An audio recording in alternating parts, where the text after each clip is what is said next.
Olá a todos, eu sou Jonathan Guimarães Lombardi, sou hemodinamicista pediátrico e sejam todos bem-vindos ao nosso canal no YouTube, HemoKids, onde vamos falar sobre cardiopatias congênitas e seu tratamento pelo cateterismo. Vamos lá?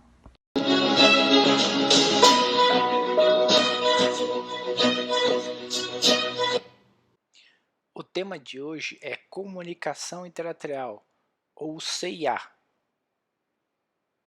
Primeiramente, antes de qualquer coisa, vamos ter calma, né? É uma doença que tem tratamento, os resultados são excelentes e a maioria tem vida normal após o tratamento. Qual a chance de ter essa cardiopatia? Ela representa 7 a 10% das cardiopatias congênitas, ou seja, por volta de 1 a cada 1.000 nascidos vivos. Como altera o funcionamento do coração? Na figura da esquerda você tem um exemplo de um coração funcionando normalmente, né? Eu gosto de explicar que o coração nada mais é do que uma bomba, então ele recebe o sangue e bombeia esse sangue para frente. A gente divide o coração em dois lados, o lado direito que está em coloração mais azul, né? E o lado esquerdo tem uma coloração avermelhada, tá?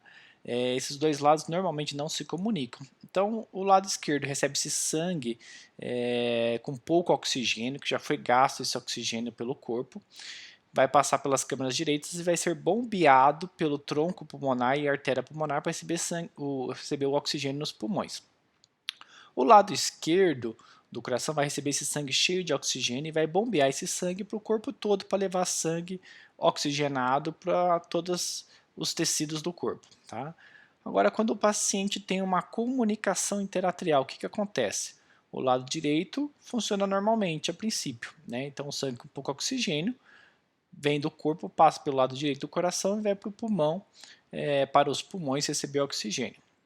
O lado esquerdo vai receber esse sangue oxigenado e parte desse sangue vai seguir o caminho natural, que é ir para o ventrículo esquerdo, a aorta e levar esse sangue para todos os tecidos do corpo.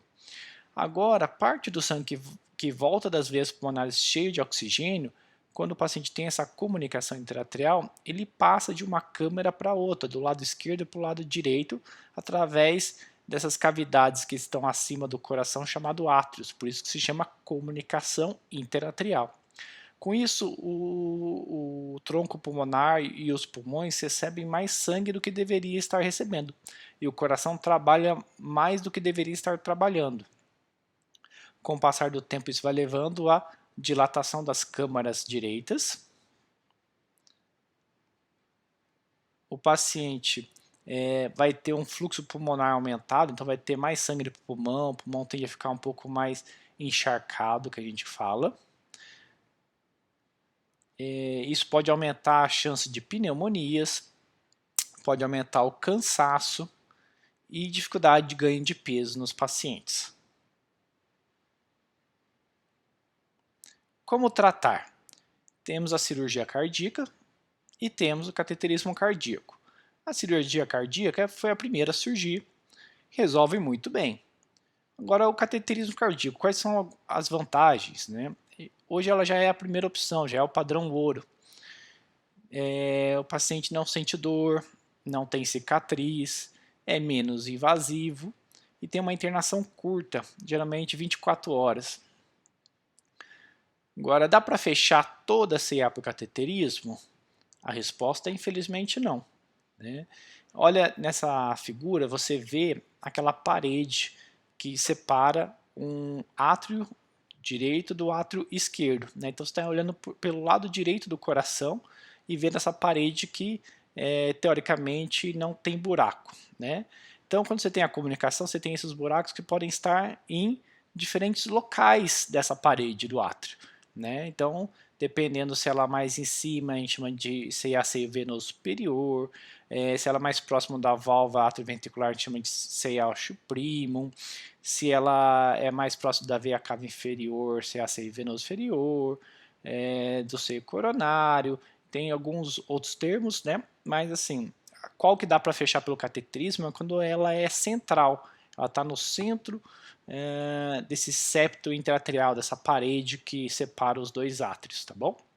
Felizmente, isso representa a maior parte das comunicações intraarteriais, ou seja, por volta de 75% das comunicações intraarteriais são ósseo secundum, ou seja, são desse tipo, são nessa localização que geralmente são favoráveis para o fechamento por cateterismo ou o nome que a gente usa é percutâneo.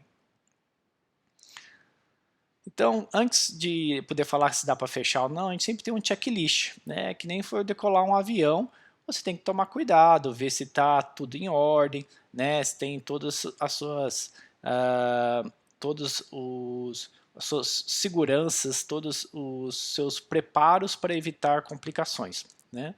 Então, nós temos aqui, a primeira pergunta desse checklist é uma C austo secundum, né? Está bem no meio.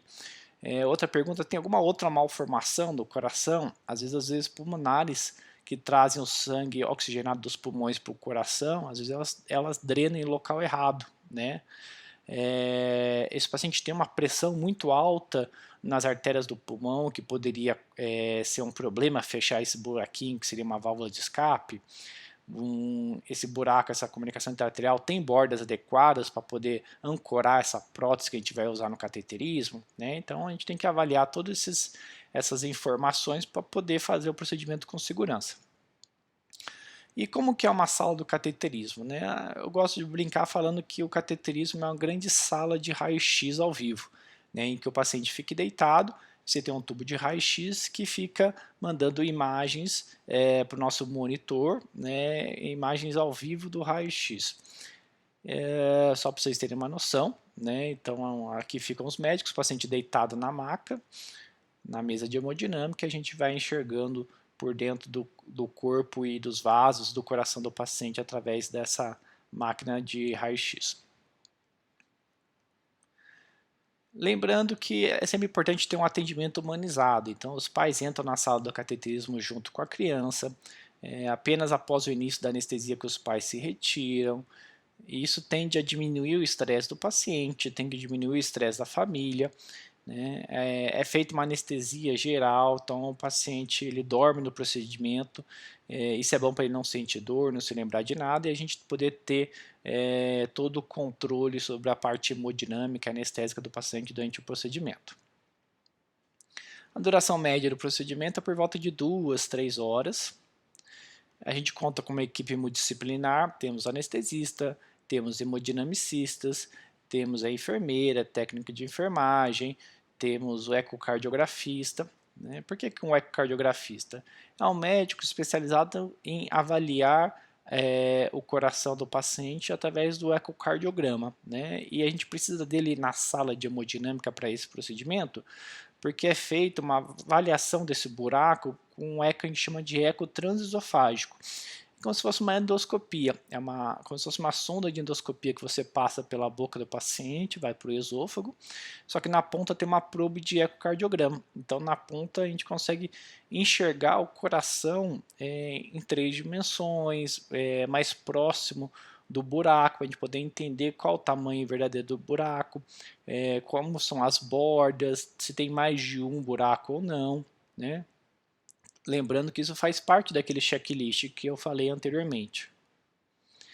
Agora vamos lá, começando o cateterismo. Como que a gente faz o cateterismo? O cateterismo é feito através de vasos, né? Então, a primeira coisa que a gente tem que fazer é pegar um acesso vascular.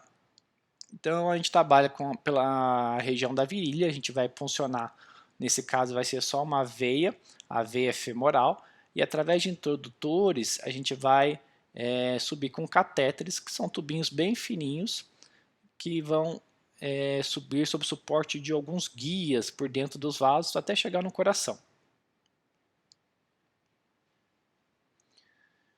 E como que é o procedimento? Então lembrando que você tem um eco transesofágico, né, que ele vai me dar uma medida mais exata do buraco. Então às vezes você faz só um eco transtorácico, aquele que encosta no peito, na pele, né? E ele te dá uma noção do que você tem o buraco, mas você não sabe como é que é esse buraco em 3 dimensões, se ele é uma esfera, não, ele é uma elipse, né? Então esse ecocardiograma vai ser importante para avaliar. E a gente faz o que a gente chama de diâmetro estirado. O que é esse diâmetro estirado? Esse diâmetro estirado, a gente insufla um balão que a gente chama de balão medidor, nesse septo intraarterial, nessa parede, para a gente poder ver a cintura que esse balão faz dentro desse buraco, para a gente poder ter uma noção verdadeira do maior diâmetro dessa comunicação intraarterial, para a gente poder escolher a prótese com segurança. Então a gente faz isso, a gente tem essa imagem no cateterismo, como eu mostrei para vocês, esse balão com essa cintura no meio, e a gente tem a imagem do ecocardiograma transesofágico, também mostrando esse balão medidor com uma cintura que vai nos ajudar a escolher o tamanho da prótese. E como que é essa prótese de fechamento de comunicação intraarterial? Aqui está um exemplo de prótese, né? Ela tem uma cintura central que geralmente é baseado nela que a gente vai escolher e o tamanho que a gente achar naquele balão estirado, né? E ela é feita, ela tem uma cintura central e 2 discos, tá? E um cabo de segurança. O material a gente chama de nitinol, né? O que é isso? É um metal que é uma mistura de níquel com titânio, tá? E tem uma característica bem legal que eu vou mostrar para vocês aqui.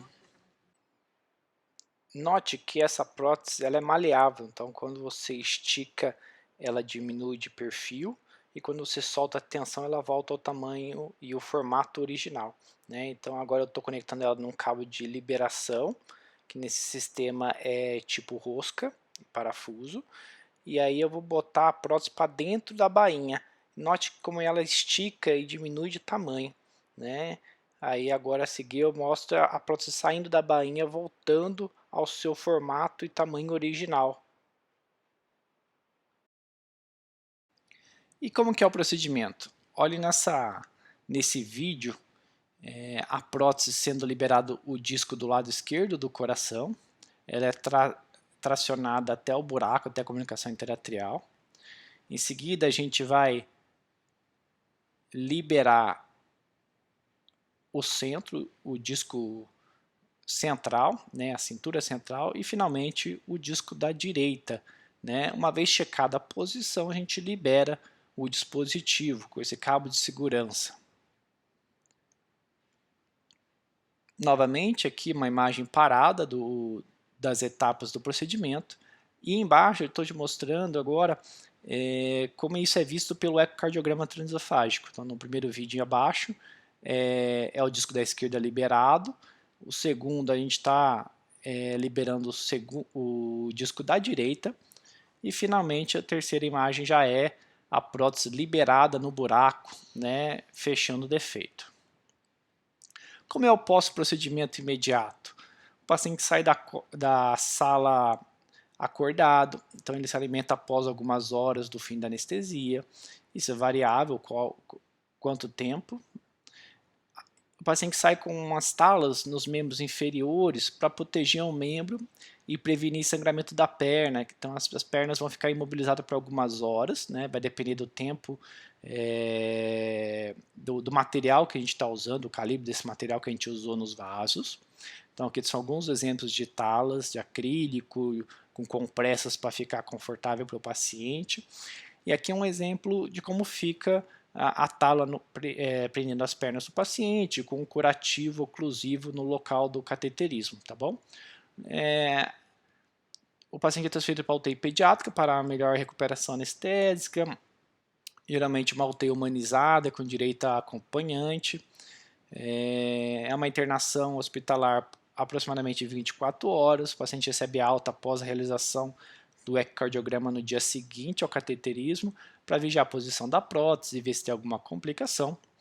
E o curativo, né? Então a gente vai manter esse curativo nas primeiras 24 horas, lavar o local com água e sabonete, o paciente geralmente vai ter uma cicatrização bem rápida, não precisa dar pontos. E aqui é um exemplo do tamanho do buraquinho que fica na pele, né? Então veja que é bem delicado, né? Muitas vezes no retorno a gente já não consegue nem enxergar onde que foi feito o cateterismo. E como é o pós-procedimento tardio, né? Quais são as restrições e orientações? Então, restrição de atividade física. O paciente é liberado para todas as atividades rotineiras já na alta hospitalar, exceção é atividades de alto impacto por 6 meses. Em relação a medicamentos, o paciente toma S por 6 meses. E dependendo se o paciente tem algum histórico de enxaqueca ou história familiar, a gente pode considerar associar um outro remédio também, chamado clopidogrel. O segmento é feito idealmente com retorno com eletrocardiograma e ecocardiograma com 1, 3, 6 e 12 meses após o procedimento. E aí depois dá para espaçar para anual a cada 2 anos e mais para frente a cada 5 anos. A prótese não precisa trocar, ela é única para a vida toda. E o resultado esperado é que o coração volte para o tamanho normal em alguns meses, tem a diminuição da frequência de pneumonias, tem um melhor ganho de peso e crescimento do paciente, diminuição do cansaço. Tá bom? Então é isso, pessoal. Obrigado pela atenção.